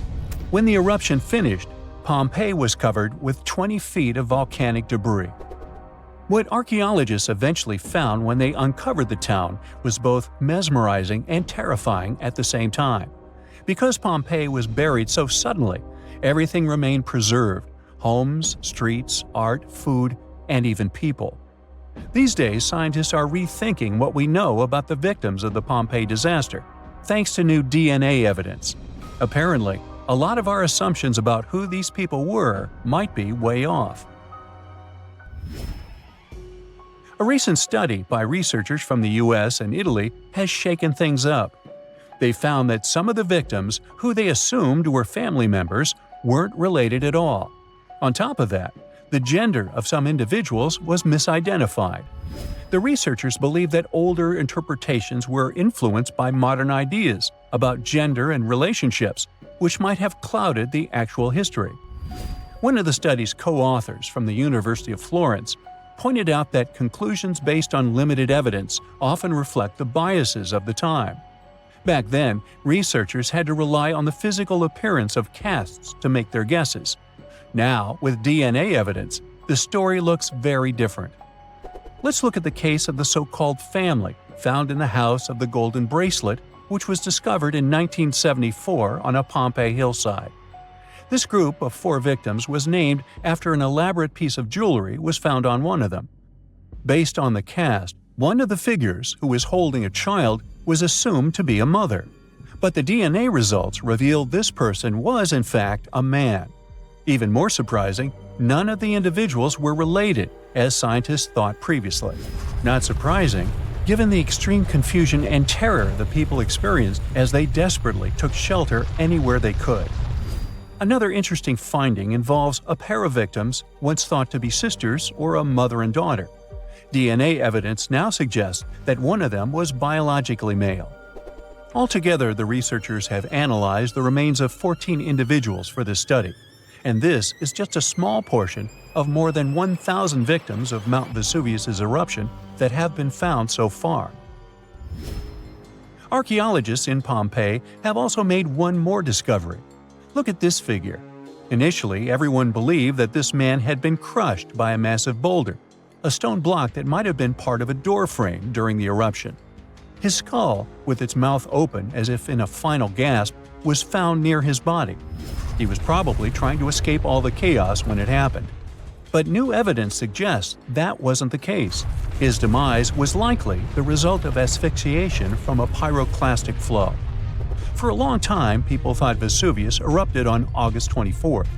That's what some evidence seemed to suggest. But over the years, archaeologists started finding evidence that pointed to a later date. For example, they found graffiti dating back to late October and food remains, such as pomegranates. Such products wouldn't have been around in August yet. Plus, they found heating braziers in homes. Who would need extra heat in the summer of Italy? So, most experts agree that the eruption happened in late October. Now, it turns out that not everyone in Pompeii passed away. Scientists think that 15,000 people lived in the town, and only about 2,000 of them didn't survive the disaster. It means thousands of people managed to escape. But at the same time, their lives changed forever. They didn't have homes to come back to. Imagine fleeing your home with nothing but the clothes on your back, leaving behind everything you've ever known. Some survivors made it to nearby cities like Naples, but they had to start over from scratch. But recently, archaeologists made a pretty cool discovery: a fresco of a flatbread that might have been the ancient ancestor of pizza. Researchers found this painting in a house near a bakery. It shows a round bread sitting on a silver platter next to a goblet. They think people might have eaten this bread with fruits like pomegranates or dates, or maybe topped with spices or a kind of pesto. But the coolest part is that Pompeii is just 14 miles from Naples, which is the modern home of pizza. The director of Pompeii pointed out how this discovery connected a simple poor man's dish from ancient times to the modern pizza we all know and love. Today, Pompeii is one of the most famous archaeological sites in the world. Every year, new discoveries help us understand Roman life of those times even better. Imagine you get to be an archaeologist for the day. You'll travel the world to solve the mystery of long-lost civilizations that disappeared without a trace. Grab your chisel and fedora, and let's go. You arrive at the American Southwest, where an ancient mystery is waiting to be solved. You make your way to Chaco Canyon, just outside of Albuquerque, New Mexico. It's hot and dry in this deserted area. You're here to visit the ancient ruins of the Anasazi people. It's said that they were a thriving civilization that met a mysterious end. You hike a few miles before you begin to make out the shape of dwellings, constructions built of stone in the middle of the canyon. This is Pueblo Bonito, a 10th century complex that contains as many as 800 rooms and stands over 5 stories tall. The buildings are beautiful and made from sandstone. To access the complex, its inhabitants built a 400-mile network of roads, some of them 30 feet wide. You can't wrap your head around the fact that it was built so long ago. Everything looks so well preserved. The Anasazi reigned over the so-called Four Corners region from 100 CE to around 1600 CE. During this time, they built a civilization that sprawled over 30,000 square miles, including Colorado, New Mexico, Utah, and Arizona. Standing inside a huge kiva, an underground ceremonial chamber, you wonder what happened to the Anasazi people. Scientists have analyzed tree rings and found out that the Anasazi population lived through a period of great drought. The drought is believed to have lasted 23 years, and there was possibly no rain at all during this time. This definitely affected their livelihood, from malnutrition to battles over food and resources. But was it enough to make 30,000 people flee their homes? Researchers say these people left their homes with their belongings still in place. Ladles were left in ceramic bowls. Granaries were full of supplies. It was as if they intended to return, but never had the chance to come back. For many years, archaeologists have believed that the drought was the reason for the disappearance of this thriving society. But there's other evidence that shows a different story. Anthropologists say that the ancestral Puebloans, as they are also called, were an exemplary population. They were peaceful and lived together in harmony. But that's not what their architecture shows. They isolated themselves from the rest of the world by building their settlements so high on top of cliffs. And they built walls and other security structures in order to protect themselves. What were they so afraid of? Recently, archaeologists began to study bone fossils of the ancestral Puebloans, and they found evidence that suggests that toward the end of their civilization, things might have gotten pretty bad. Evidence shows that local leaders were ruling using fear-based methods. Severe punishment started to be inflicted on those who did not follow their strict rules. Why this happened is still a mystery, and you might need many other excavation trips to find out the truth. It's lucky that your next destination is really close by. Still in New Mexico, you'll visit the Blackwater Draw. It's a national prehistoric site that holds the story of the Clovis people. You're shocked to find out that the Clovis are possibly the oldest humans to have inhabited the U.S. They were the first humans to allegedly cross the Bering Strait and follow the ice-free trails down to the US's southern plains. Try to picture what this area looked like when the Clovis people roamed this land. A huge spring-fed lake with mammoths, giant sloths, saber-toothed tigers, and bison much bigger than the ones we have today wandering around. The archaeological site you're visiting shows that the Clovis population were big game hunters. You're able to identify the bones of several mammoths and even the stone tools that our prehistoric ancestors used to hunt them. Some of these date back to 13,000 years ago, aka the end of the last ice age. You're presented with two possible theories on the disappearance of the Clovis population. It's possible that during the final 1,500 years of the last ice age, changes in climate caused a shortage of food. Scientists also believe that this situation was worsened by overhunting. Another theory suggests that a large meteor hit North America, and this was enough to alter the climate and make the Clovis people migrate southward to try to survive. But the truth is, there's no evidence that any of that happened. Next, you'll fly to the Pacific Ocean, to the mysterious Easter Island. This place has left us with many questions, from the building of 13-foot-high face statues to the sudden disappearance of the Rapa Nui people who inhabited the area. You approach the island at Anakina, a white sandy beach on the island's northern shore. Researchers believe this area was one of the first settlements of the Rapa Nui. You could say you're standing at the end of the world, as you're over 3,000 miles away from South America and 1,000 miles away from the nearest island. Around 800 CE, when the first humans arrived, the island was an oasis. Today, the area is mostly deserted. You get your first clue on the fall of the Rapa Nui from an excavation pit you open at the beach. There's clear evidence of human presence: charcoal, tools, and bones, some of them belonging to rats. Bingo! When humans arrived at Easter Island, they brought along rodent companions. They probably didn't know this at the time, but these rodents would contribute largely to their demise. Rats love palm trees, which helped to deforest the natural vegetation of the island gradually over the years. But there's another clue.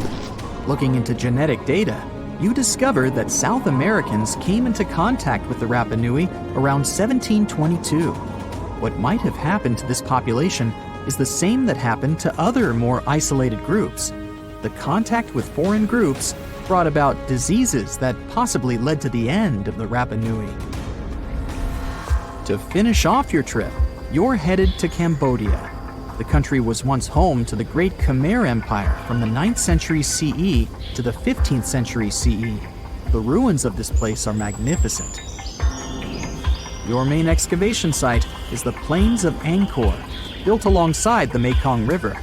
This huge site was the most important Khmer city at the time. Just FYI, Angkor actually means capital city in the Khmer language. The Khmer were able to build a huge network of roads connecting Angkor with the rest of the empire. And it's believed that up to 1 million people were spread throughout the Khmer Empire at its peak days. It was the largest pre-industrial city in the entire world. It's comparable in size to modern-day Los Angeles, just so you can get an idea. The Khmers were also master builders and engineers. They managed to build a complex irrigation system that helped their rice farming through the centuries. And to connect their cities, they built almost 500 miles of intricate highways and bridges. Oh, and not to mention the complex architecture of their religious buildings, such as Angkor Wat, one of today's most visited tourist sites in Cambodia. It took over 30 years to build, and it spreads over almost 500 acres. Back in the day, its towers were probably decorated with gold, but today, the site is a maze of vine-covered temples. Like your fellow researchers that came here before you, you're unsure of what caused this civilization to be wiped off the map. One possible guess has to do with the climate in the region. Strong monsoons might have caused massive floods and severe damage to the infrastructure, especially to the water system the Khmer people heavily relied on to survive. But another reason could have been regional conflict and immigration. Toward the end of the 15th century, the empire started to decline in numbers, and this could have weakened its strong power. You might not go home with many answers, but you've certainly learned a lot, huh? If you walk through this small stone doorway in Hierapolis, Turkey, you might never come back alive. Back in ancient times, people thought it was some sort of portal to the underworld. Romans would go in carrying perfectly healthy bulls, but after a few minutes, they would watch these animals collapse as if hit by some mysterious force. But what's even weirder is that nothing happened to people. They could walk in and out just fine. Now, recent studies might have an answer for these eerie happenings, and it all has to do with people's heights. The gate, known as Plutonium, named after Pluto, the deity of the underworld, is a stone doorway leading to a small 32-square-foot cave. But the real danger is what is going on beneath it. Hierapolis is a super active geological area, and there's a big crack under the city that constantly emits volcanic carbon dioxide, which comes up as a visible mist. During the day, the sun dissipates the gas. At night, the gas forms some kind of a carbon dioxide lake on the sheltered arena floor. At dawn, you need to get out of there before it's too late. This whole place can turn particularly life-threatening right before the sun rises, when the carbon dioxide concentration, about 15 inches above the arena floor, reaches 35%. That means birds, bulls, and even humans can suffocate and pass away in just a couple of minutes. But there is a scientific reason that explains how Romans could get out of there unharmed. The carbon dioxide concentration drops quickly with height. So animals perished while their handlers, being taller and standing up, could walk out and breathe safely. Most people can't stay inside the Bagarn fort after sunset. This 16th century fort, located about 146 miles from Delhi, is known as one of the most haunted places in India. During the day, the area is bustling with visitors who can walk through the main gate of this once grand fort city and check out the ruins of temples and palaces. But they will also see this big sign at the gate that dramatically warns everybody that all access is strictly forbidden after dark. That's probably because at night, according to locals, women can be heard screaming and crying in that place, along with the sounds of bangles breaking and strange music. Others have reported seeing shadowy figures and flashing lights among the ruins, or even smelling a strange perfume floating around. Yawata no Yabushirasu is one of Japan's most restricted forests, located in Ichikawa. The forest itself is a small area, covering just a little more than 40 square yards, and it is mostly a thick patch of mosu bamboo. Its location next to a parking lot and modern buildings makes it seem less intimidating, but don't be mistaken by its appearance. Since at least the 19th century, people have said that anyone who enters this forest is bound to disappear and never be seen again. So, as soon as you arrive, a sign near the forest tells you about its history and the curse believed to be linked to it. Some rumors suggest the creepy presence of an ancient samurai lord walking around. Other legends say that the forest hides a bottomless pit filled with poisonous gas. Whether these stories are true or not, today, the area is enclosed by stone walls, and entry is still strictly prohibited. In a valley called the Dark Entry Forest in Connecticut, you will find Dudleytown, but you definitely shouldn't go inside. Not only has the land been private property since the 1920s, but it is also known as one of the spookiest places on Earth. This place was first settled in the early 1740s, and many of the original settlers were from the Dudley family. That's why it's called Dudleytown. There's a local rumor that the town's founders were descended from Edmund Dudley, an English nobleman who lost his life for treason. The legend says this curse followed the Dudley family all the way across the Atlantic to America, and their misfortune is said to be responsible for crop failures, mental problems, and several tragic incidents in the village. Again, it is all just rumors, since historians haven't found any real evidence to support these claims. Still, the pitch-black surroundings and the eerie Blair Witch Project vibe going on in that place fueled ghost stories in the 1980s. This led to many cases of vandalism in the following decade, and because of that, the landowners closed the area to the public. This old abandoned building used to be the fancy palace of King Farouk's family, who was the penultimate king of Egypt back in 1936. After his family members passed away, the palace was turned into a morgue. Locals say that today, the whole place is super creepy and off-limits. Some people have reported seeing light bulbs flicker and shadows move around, making strange noises. Once, a group of kids allegedly went inside and totally freaked out when they found all the doors had suddenly disappeared, leaving them in complete darkness. They had no choice but to start screaming for help. This Hawaiian island has been off-limits to people for over a century. It's called Ni'iau and is the smallest inhabited island in Hawaii, covering around 69.5 square miles. It has around 84 residents. The island doesn't have cell phone service, paved roads, or power lines, just solar panels for electricity. A single family has privately owned the island since 1864, when a Scottish farmer bought it for $10,000, which would be around $250,000 today. The island has stayed in the family, passing down to its descendants, the Robinsons. They have kept it private ever since, so access is highly restricted and basically by invitation only. The Erdstall tunnels are a network of about 2,000 mysterious underground passageways mainly found in Central Europe, especially in Austria and Bavaria. These tunnels are usually narrow and cramped, often just wide enough for one person to squeeze through at a time, and they are believed to date back to the Middle Ages, as far back as the 12th century. What's really puzzling about these tunnels is their purpose. Despite a lot of research, nobody really knows why they were built. There is a theory that they were used for storage, but since many of them are below the water line and occasionally get filled with water, that doesn't seem very practical. These tunnels have very light, almost claustrophobic sections and sudden drops, which doesn't seem practical for other straightforward uses like escape routes, hiding places, or even spiritual purposes. To make things even more mysterious, there is a complete lack of artifacts, which makes it even harder for researchers to figure out what these tunnels were really for. Since 2019, adventurous people can get arrested if they try to climb this rock. Uluru, also known as Ayers Rock, has been off-limits because it is now considered a sacred site for local communities. But the fact that it is also extremely dangerous probably played a big role in the decision to close it off to visitors. This rock is 1,142 feet high, which is about the height of an 80-story building. The climb to the summit can be very slippery, and high temperatures, which can hit 116 degrees Fahrenheit in the summer, have led to people passing away from dehydration and heat-related issues. Something even creepier happens at the top of the rock right after storms.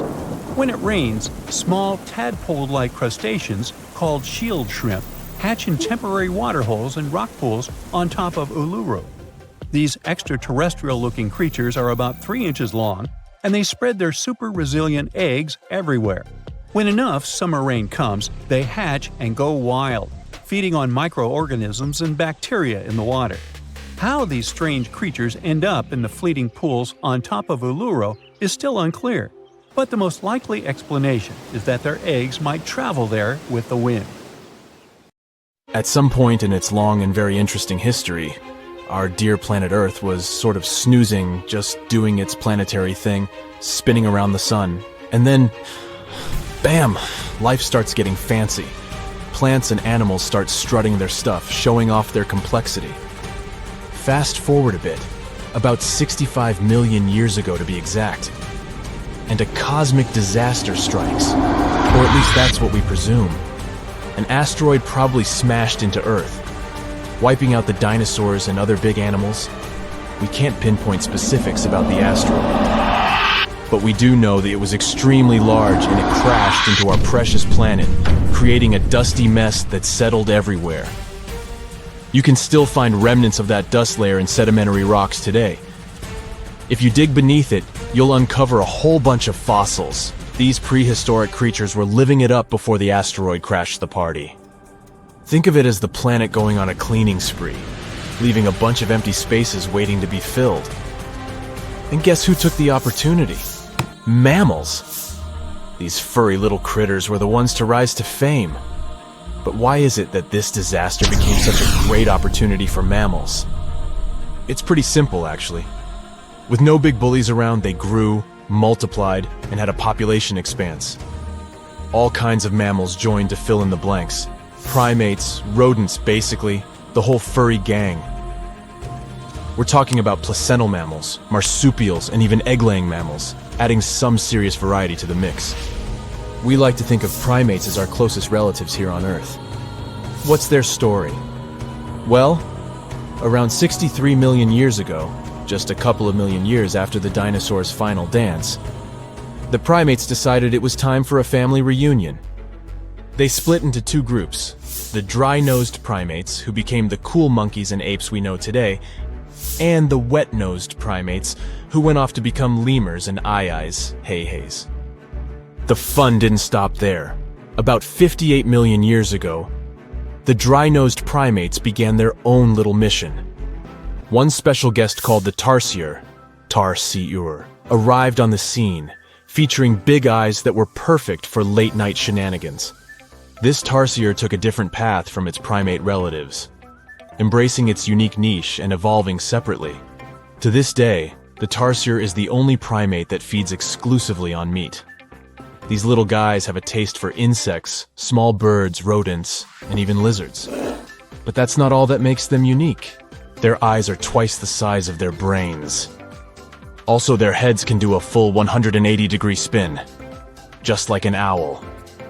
Because of their features, the tarsiers are the true kings and queens of the night. With their superpower of ultrasonic tracking, they can spot their prey instantly. Plus, their legs and feet are like springs ready to launch them into action. They've got this special ankle bone called the tarsus, which gives them those epic leaping skills. Hence the name, if you were wondering. But let's leave these little critters to rest and get back to our story, shall we? About 55 million years ago, the Earth cranked up the heat, literally. This sudden hot pod was a bit too much for many deep ocean dwellers and plants to handle, and they bid their farewells. But hey, every goodbye is an opportunity for something new, right? The oceanic mammals known as cetaceans, saw their chance and took it. They splashed into those empty niches, becoming the rulers of the sea. In this category of creatures, you can find the blue whale and the dolphin. A special primate guest made an appearance around 47 million years ago. Scientists now affectionately call the fossil of such a creature Ida. This little wonder caused quite a stir, initially hailed as the missing link in human evolution. But here's the hilarious part. It turned out Ida was not one of us dry-nosed primates, but a cheeky wet-nosed one. Moving forward to 40 million years ago. This is when another big event happened in the primate world. The New World monkeys, our distant cousins, decided to take a different path and branch off from our lineage of Old World monkeys. They packed their bags and set off to conquer South America, where they're still living it up today. What's the difference between the two, you might ask? Well, one crucial thing that sets them apart is the fact that the Old World monkeys had nostrils that pointed downwards. Around 25 million years ago, another troop of apes entered the scene, and these guys had something special, the lack of a tail. These unique creatures would go on to become our closest relatives. We're talking apes and great apes, the cool gang who share a whole lot of genetic similarities with us. The first ape to break free from the monkey madness was the gibbon. About 18 million years ago is when this little acrobat swung into the picture. A few million years later, the great apes made their grand entrance too. Orangutans were the pioneers, venturing into the wilds of southern Asia. We're getting closer and closer to the present.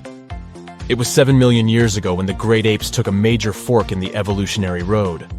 One path led to our ancestors, the future Homo sapiens, and the other path led to chimpanzees and bonobos.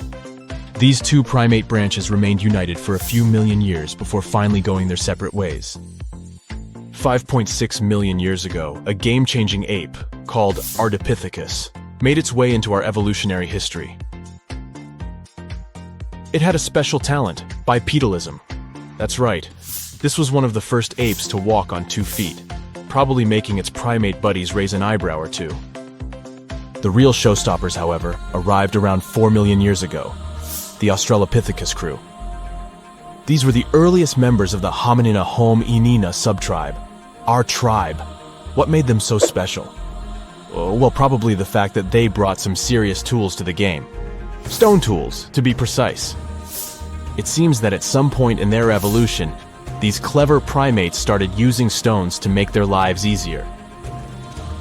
Now here comes a crucial turning point in our story. About 2 million years ago, our ancestors faced a food shortage. Survival of the fittest was the name of the game, and 2 strategies emerged. Group 1 went for stronger jaws, allowing them to chomp on tough foods like nuts. Group 2 had a different idea. They opted for weaker jaws, but bigger brains. They wanted access to a wider range of food options. Obviously, the bigger-brained group took the prize. And here's where our gang comes into play.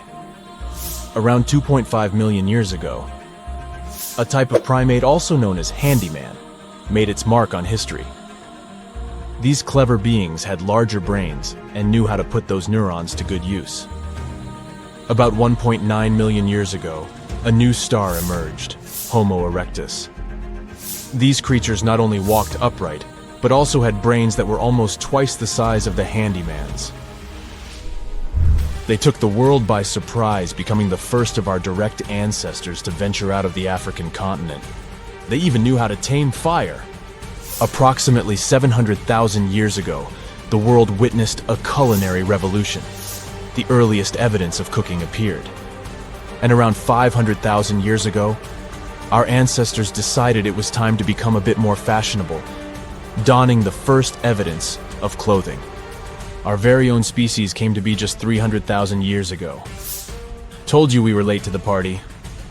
But the world was never the same after the appearance of Homo sapiens, the anatomically modern humans. Alongside our other relatives, we emerged, ready to conquer the world with our innovative minds and complex societies. The exact path of our evolution remains a bit of a mystery. But what we do know for sure is that Neanderthals joined the party around at some point too. As Homo sapiens flourished, so did our capacity for language. Modern speech is believed to have emerged almost hand in hand with our species. We started expressing ourselves, sharing stories, and shaping the world with our words. So, there you have it. It took 13.8 billion years of cosmic history for humans to make their entrance. Think about it. 99.998% of the time since the Big Bang, we weren't even around. Our species, Homo sapiens, is the toddler of the Earth's family, existing for just the tiniest fraction of the universe's timeline. Yet, in this blink of an eye, we've managed to unravel the entire story that led to our existence. The story won't end with us. It's an ongoing saga, still being written with every passing moment. We're in the Caribbean, and these are the Taino people. Scientists have long believed that they were the first inhabitants of the Greater Antilles, and those people were roaming the Isles long before Columbus discovered this place. However, a recent discovery showed that there were some other peoples living there. These guys are called the Archaic people, and they are now known for being good at using stone tools. They've used a whole bunch of polished tools, such as hammers, axes, and whatsoever. We still haven't found out how they managed to invent and produce all those tools without special equipment. Scientists are now looking for a sort of necropolis, or a similar archaeological site, to find out more about these people. Another curious settlement was found a couple of years ago, not far away from Florida. This one is pre-Columbian too, but it seems that the dwellers there were more into fashion than crafting using stone tools. The scientists discovered a complex of 37 oyster shell rings. There were many households with these rings, and the locals would produce beads from the shells of marine creatures. By the way, long ago, beads weren't intended only for fashion, but they were also an important social instrument. People would sew them on their clothes to manifest their power or wealth. Sometimes archaeologists manage to discover whole cities. This is exactly what Eleni Korka, an archaeologist from Greece, did. She found the lost city of Tania back in 2018. It wasn't a lucky coincidence. The whole search took as much as 34 years. By the way, Tania was even considered a mythical city. The city of Tania was a Trojan-founded city, and the ancient texts claimed it was incredibly wealthy. Well, seems like the texts were true. The archaeologists found around 200 coins on the site. Some jewelry was found there too. For instance, there was an iron ring with a seal. They also found a gold coin that was supposedly used to pay for a journey to the afterlife. Yeah, back then, people believed that it existed, and they needed to pay for a ticket to get there. The discovered clay, stones, and marble floors help us imagine what their dwellings looked like. And the archaeologists also found some vases there. One of the earliest examples of human-made art is located in the cave of Altamira in northern Spain. The paintings in a Paleolithic cave are so special because they're not monochrome, but have several colors combined. Still, these earliest masterpieces were hidden for a long time. They were only discovered in 1868, and today, this cave is a UNESCO World Heritage Site. Despite how old these paintings are, they're well preserved because they've been well isolated for all this time. Since the gallery was located deep in a cave, it was almost impossible for external climatic influences to ruin these prehistoric masterpieces. We are now in England, 2009. Meet Terry Herbert, a member of the Blockwitch Research and Metal Detecting Club. One day, he was casually inspecting plowed farmland in Staffordshire with a metal detector. I guess he must have wanted to find something special, but I bet he didn't expect to find what he actually stumbled upon. He discovered something that scientists later called the largest hoard of Anglo-Saxon gold and silver metalwork ever found. There's a list of items discovered, but if I start reading it to you, it's going to take me a really long time. To make a long story short, the archaeologists found 11 pounds of gold, 3 pounds of silver, and about 3,500 pieces of jewelry. No wonder this discovery is called the Staffordshire Hoard. The Birmingham Museum and the Art Gallery and Potteries Museum chipped in and bought the entire collection for over £3 million. Messages in a bottle are a famous cultural phenomenon we often see in movies, but it turns out this method of preserving letters is quite efficient. This is proven by the Dead Sea Scrolls. Back in the 1940s, Bedouin shepherds discovered 7 scrolls contained in clay jars in a cave.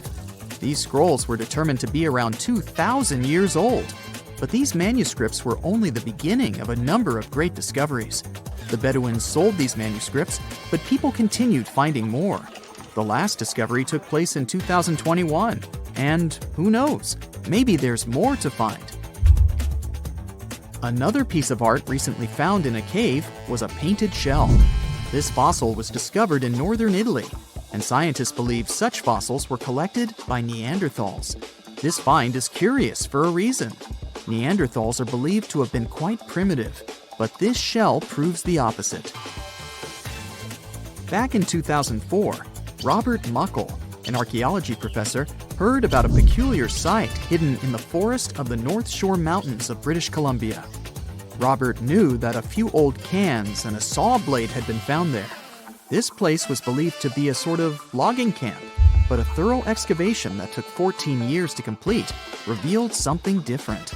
Turns out, it wasn't a logging camp, but a long-lost Japanese settlement.